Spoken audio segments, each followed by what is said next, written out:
week, our journey takes us to Oluo village in Bike Parish, Gulu district.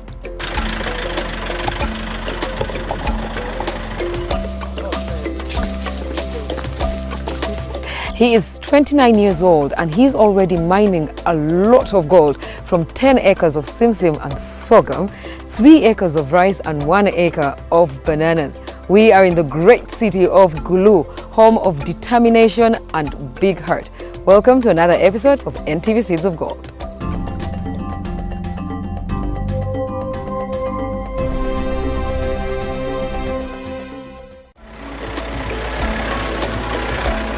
Amidst the rolling fields and clear blue skies, we meet Samuel, a 29-year-old family man with wife and 2 children.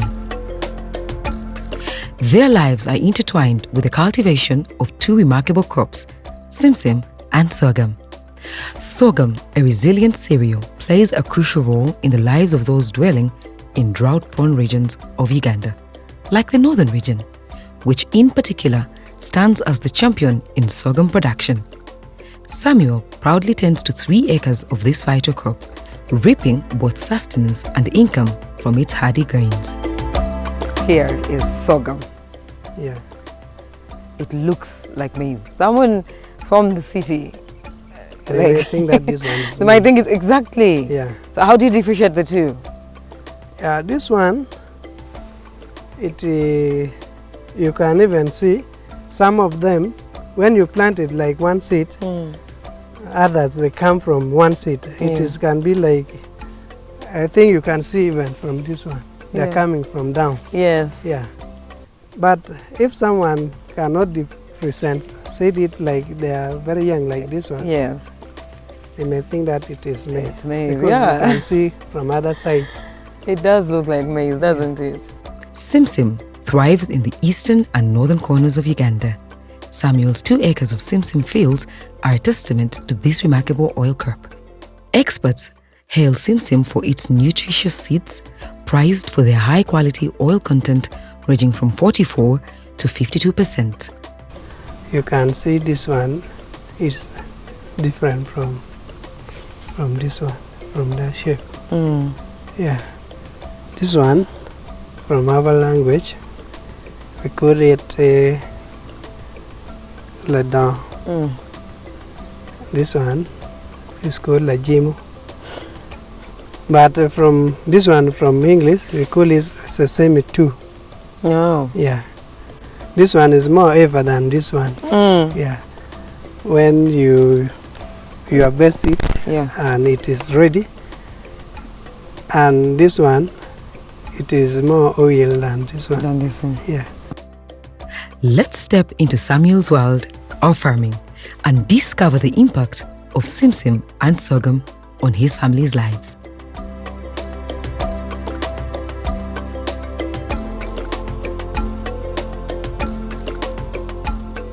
I started farming in 2017 after my school. So I came here, I started by doing vegetable, and others they were doing cereal like sorghum, simsim and other things. So when I lose, it is like I planted a lot of tomatoes by then. So I failed to get what I was expecting, because by then the price of sorghum was not so much and simsim. In 2018 and 2019 the price raised up, then I also switched that. So from there also I switched to do some sorghum, because this was being, there were many buyers for that. Samuel's journey was not without its hurdles. Initially, he had to hire oxen for plowing. Yeah, when I'm starting, because by then I don't have anything like oxygen for plowing. So I used to hire a plow from other farmers. Actually, I do hire them to come and plow my garden. Yeah, and after, by then, so I used to buy my 2 oxen, one pair of oxen. Yeah, by now I have mine oxen, of which I do it You myself. plow yourself. Yeah. So how much was it to hire them to? Yeah, it was by then per acre, it is 80,000. 80,000 shillings per acre. Yeah, but now they have raised it up to 100 per acre. Oh. Yeah. He also recounts his early days when he had to buy seedlings from colleagues, but today he preserves his own with expertise. The seedling, for me, I for the first time I bought it from my nearby farmers, yeah, for my colleagues, but I keep on keeping it. Yeah, like if I want to do it next year, I keep the seed. Yeah. Yeah. Oh, so you don't have to buy again. Yeah. You just keep your seeds. And others, they are coming to buy from me. So how does one preserve those seeds? Yeah, I do pack it, like I don't close it. When I put it in a sack, I open it, the sack, and it will remain open. So the aeration is good for the seeds. Yeah. Now, while Sim Sim faces fewer pest issues, it's the weather conditions that influence its growth. For Sim Sim, there is not too much pest and disease, but what it can interfere it is like the condition, the weather condition. Yeah, like for this year, it started from July, I think, up to now. The rain is not too much, and it has affected the growth of the Sim Sim. Though they are also tolerant to the drought, yeah, they can also do. So they can withstand long periods without rain. For now, Samuel relies on planting early to thwart the impact of worms. This one is quite resistant to drought. And like for the previous year, they used to plant it at August and April there. Yeah.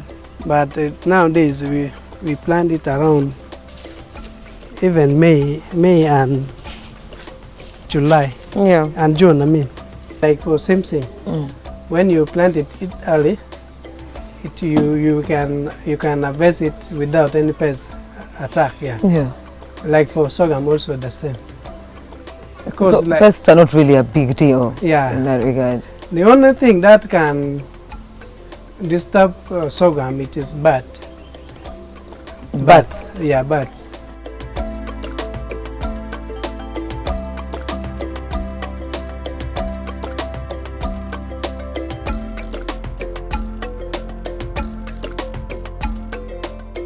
It can take like 5 months. 5 months. Yeah. Okay. Yeah. If you planted it, you wait for 5 months, you can do something like cabbage, growing cabbage and tomatoes and other things. While the sorghum comes in. So Yeah. you still make money on the side with Yeah. the vegetables. Yeah. Okay. So I do plant sorghum for selling and some little bit for family consumption. Yeah. Yeah, because I also do maize plantation. So for that one, it can help. At home. Yeah. Of Like course. for income and even buying some other thing like household Yeah. household Stuff. tools. Yeah. So we are going for a short commercial break, and when we return, it's the expert on the markets.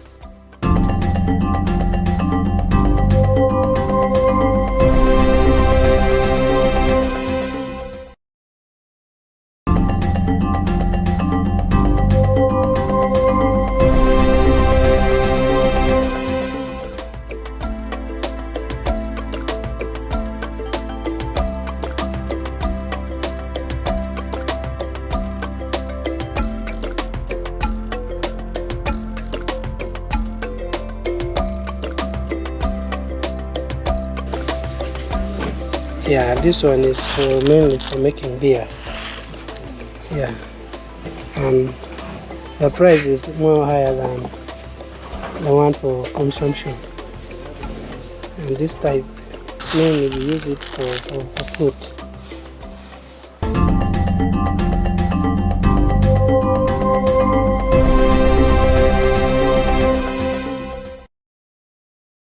It's the expert opinion, and as usual, we get you the creme de la creme of the experts.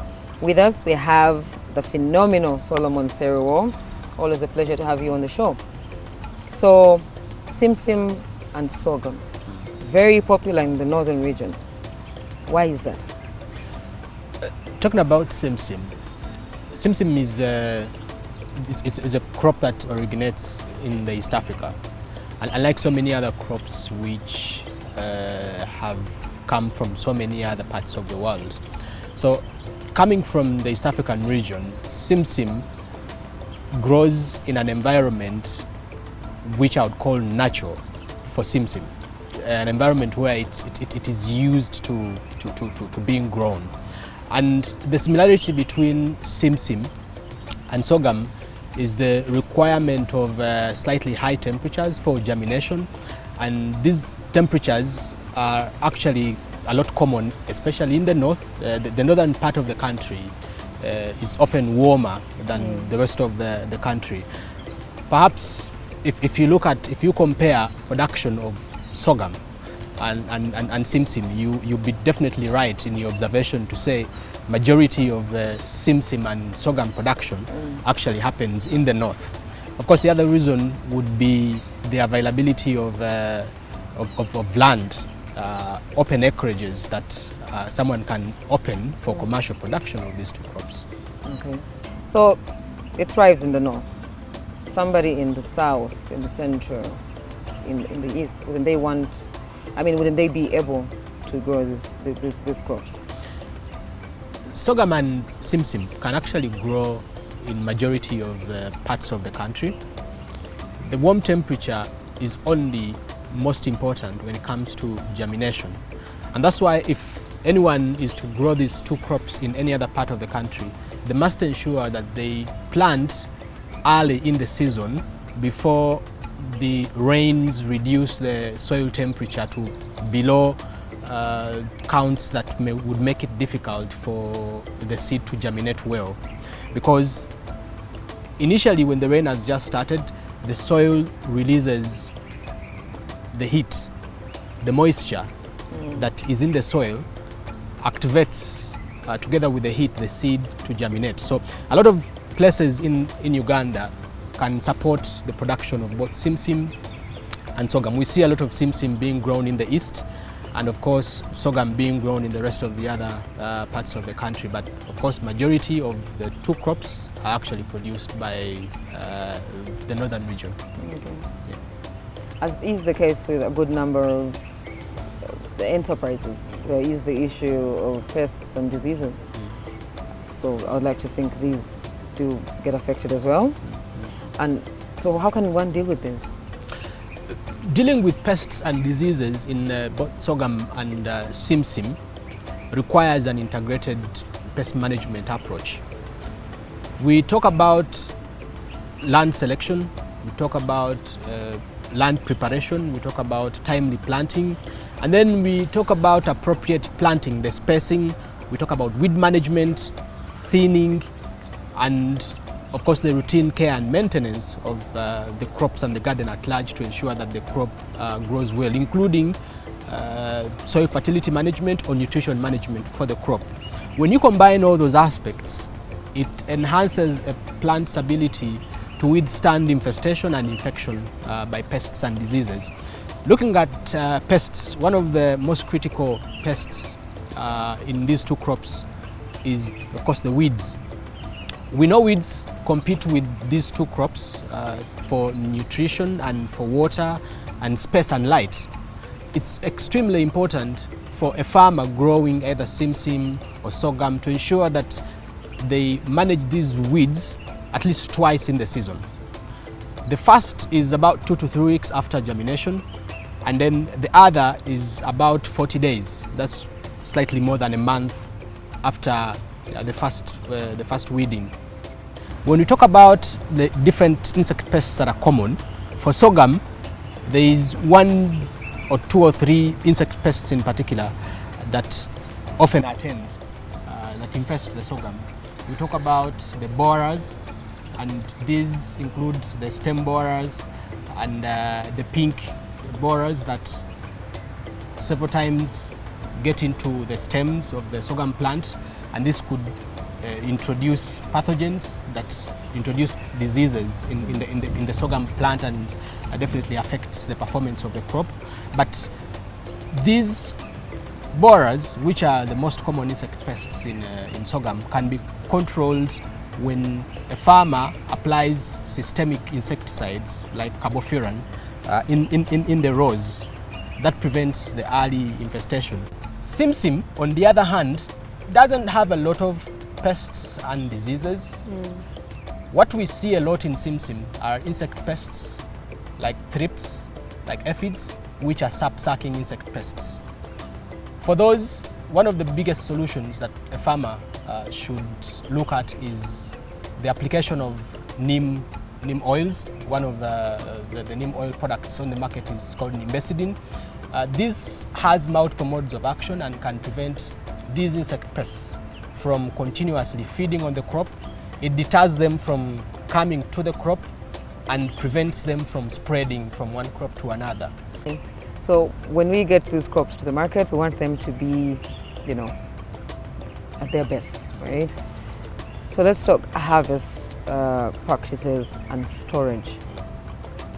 For all grain, including simsim and sorghum, storing in airtight containers is important because it also has an implication on the prevention of infestation of grain storage weevils or insect pests.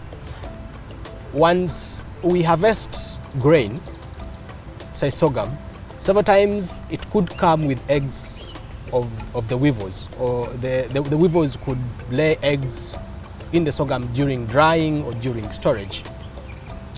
If we appropriately dry the sorghum and ensure that we've stored it in an airtight container, the weevils that would infest it find a very hard time to thrive. One, because weevils do not drink water and they require over 20% of the water from the grain. So when you've dried it well and the grain contains less moisture, you have reduced the amount of moisture available for the weevils to thrive. The Egyptians have used this technology to store grain for up to 10 years free from weevils and contamination. The market is the lifeblood of farming. Samuel found his lifeline in a cooperative that connects him to eager buyers. In 2018, we were having 12 cooperatives. They were linking us with many farmers. I think many buyers. Yeah. So sometimes we can sell it as a group. Yeah. Yeah, because other farmers, they have different problems. They don't wait to sell it as a group. They can sell it as individually. But from here, because it is not only mine. Yeah, we have, like from this village, I think it can be like more than 100 acres Of sorghum. Yeah, of sorghum. That's interesting. Yeah. So it's a lot easier when a cooperative helps. Yeah. It comes in to help. Because the price it can be negotiable. Yeah. Well, that's good. Yeah. That's good. So you don't have to worry about the markets, because then the cooperative will help you get the markets. Yeah. Prices are favorable. Especially for simsim. Yeah. We can do like a local seed business. Yeah. Because it has been linked us with cooperative. Yeah. Yeah, we do pack it and we sell it to other farmers, of which the price is a little bit higher than selling it as like for consumption. Yes. Yeah. Oh, so it's better to sell the seed. Yeah. Okay. So how much are we looking at here? Like for a seed. Yeah. Yeah, for a seed it is per 1 kilo it is at 7,000. Okay. Yeah. And if you are selling for consumption, it would be. For consumption it is like 35 and 45, I think. So seed is better. Yeah, it's better. And sometimes the seed it can raise up to 10,000 per kilo. kilogram. Yeah. Samuel's hard work and dedication have borne fruit. He expanded his agriculture interests by purchasing more land, purchased a pair of oxen to aid in cultivation, and invested in a motorcycle that eases his mobility.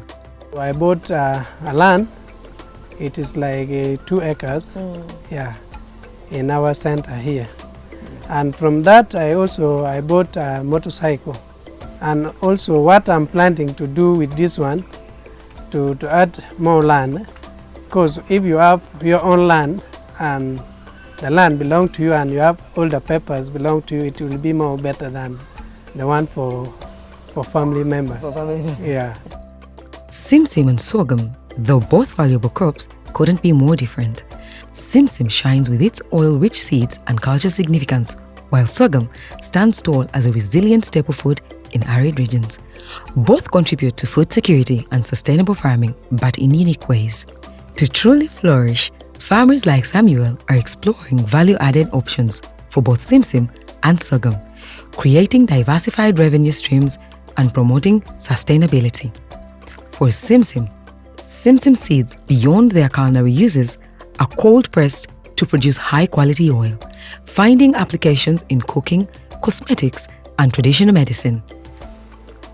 Value-added products like tahini, simsim pest, and snacks are expanding their market reach. The leftover seed hulls are transformed into livestock feed, minimizing waste and boosting economic yields. Addition for sorghum. Sorghum's potential is equally remarkable. It can be ground into flour, used to make various food products and gluten-free baked goods. It's a key ingredient in brewing traditional alcoholic beverages and can be processed into nutritious animal feed. Sorghum even contributes to the production of biofuels, promoting sustainable energy solutions. Through dedication and innovation, Samuel and others like him are redefining the future of farming, one grain at a time. While we got here, we learned that so many youth sell their land and, do not do much with whatever they get from it. So, as a rather young man, what is your advice to those youth out there? Is this something they should venture into? Is it something they should try? Yeah. I think my advice to other youths, because you can even see like we have a vast of land. Yeah, even if you put something like 1 or 2 acres, it can bring you something. Yeah. Like for me, I planted the first time 2 acres of this sorghum and simsim. I bought my motorcycle and even 2 acres of land. Yeah. This one, if you do it like for several times, you can buy what you want. Yeah. Yeah.